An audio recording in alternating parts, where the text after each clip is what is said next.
The people you surround yourself with dramatically influence your beliefs, because their thinking are like mind viruses, and beliefs are contagious. Your social network and the way your friends behave influences your behavior, your habits. If you hang around with marathoners, there's a much greater chance you're going to get fit. There's the Framingham study that said if you are associated or your orbit has obese people in it, well, then you have a 57% chance of becoming obese yourself. And I'm not being disrespectful in any way. I'm just reporting the results of that study to make the point that you do in many ways become the people you associate with.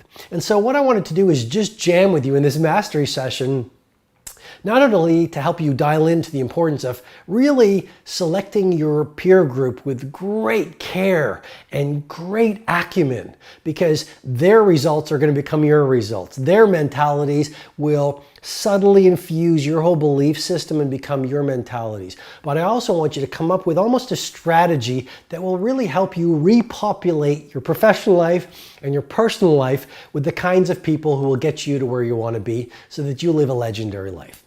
Starting point, you just want to become aware. I mean, here's the question I want you to think about as soon as this mastery session is over.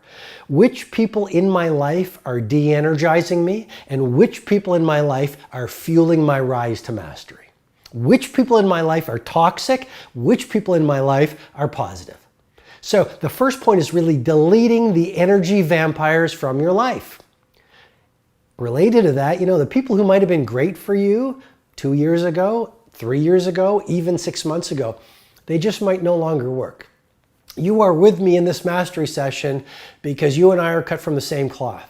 We are on a rise to mastery. We are aiming for iconic. We want to do world-class work. We want to live great lifestyles. And we want to serve humanity by the value and the examples that we live. Well, very few people, relatively speaking, on the planet think like that. If you take 1,000 people, how many people are interested in personal mastery? How many people are interested in being a leader? How many people stand for world class? Most people are interested in video games and TV shows and gossiping and complaining and just getting through the day. Okay, not judging, just reporting. So the first thing to ask yourself, so the point I'm really trying to make is the person who you were even a year ago is not who you are today. And the people who might have been great for you a year ago might no longer fit with you today. And so I would encourage you to start with that first point of awareness. Have a good hard look at the people in your life, and are they serving your rise? And are they energizing you? And are they supporting your dreams? And are they fun to be with? And is their example allowing you to rise? It's like when you play tennis, or you ski. I ski. And when I ski with someone who is way better than me, you should see me ski. Their example on the slope lifts my game subconsciously. And your social network is like that as well. The people that you're around, look at their examples and ask yourself, are they ahead of me and are they lifting my game, or are they bringing me down? Second way to pick your social network is really use the standard of values. I mean, first of all, you want to know your top 5 values. That's a great exercise to do tomorrow morning. Get up and write in your journal, what are my top 5 values? What are the 5 ideals I would take a bullet for? What are the 5 ways of being that will have mattered to me most when I'm at the end of my life?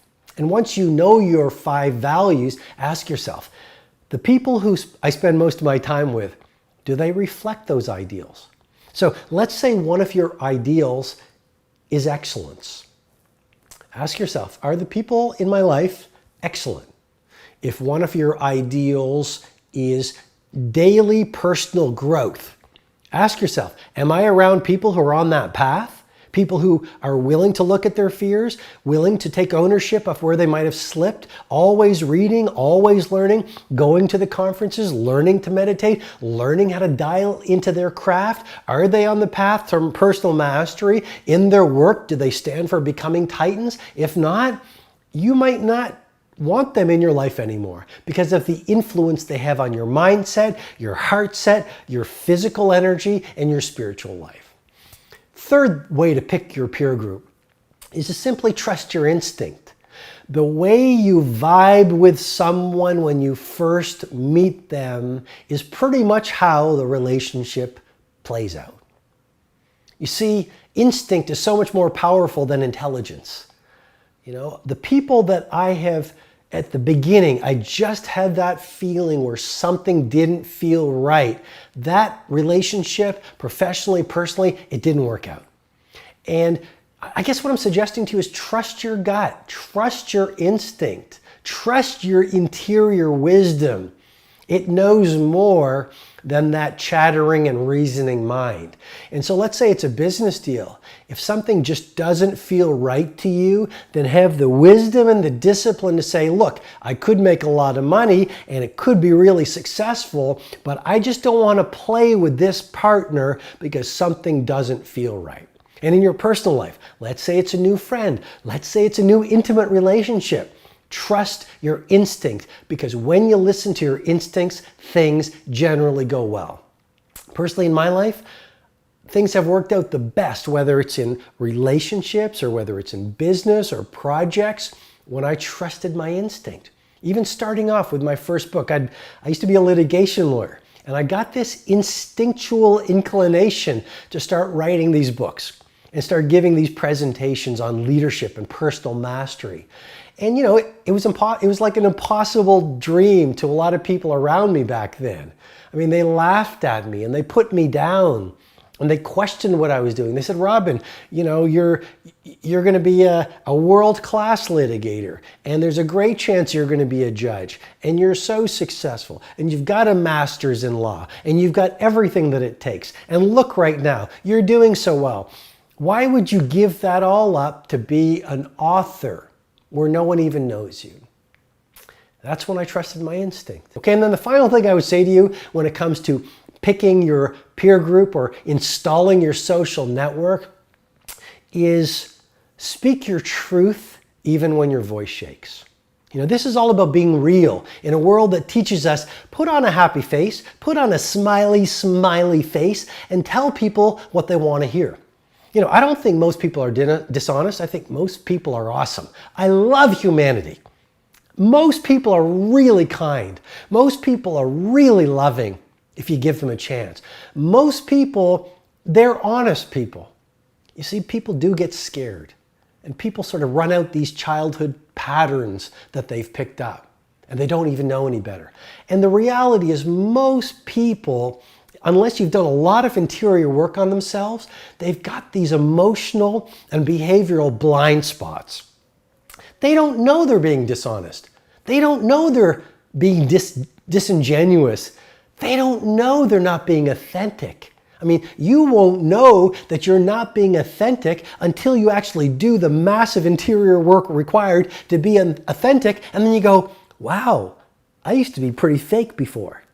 What's my point? My point is, be real. Do the interior work, get to know yourself, you know, read the books, write in the journals, work with the healers, do the reflection time required, do the affirmations and the prayer and the meditation, all of those tools to do interior work to rebuild yourself so that you're real. Automatically, the people who no longer fit with you just somehow walk away, or you walk away from them. But here's the beautiful thing. New friends, new business associates, new human beings at your new level of insight, wisdom, mastery, energy, compassion, excellence, adventure, festivity, bravery, humanity. They just start showing up. And that's when you start to assemble a whole new social network that reflects the leadership and mastery level that you're now at.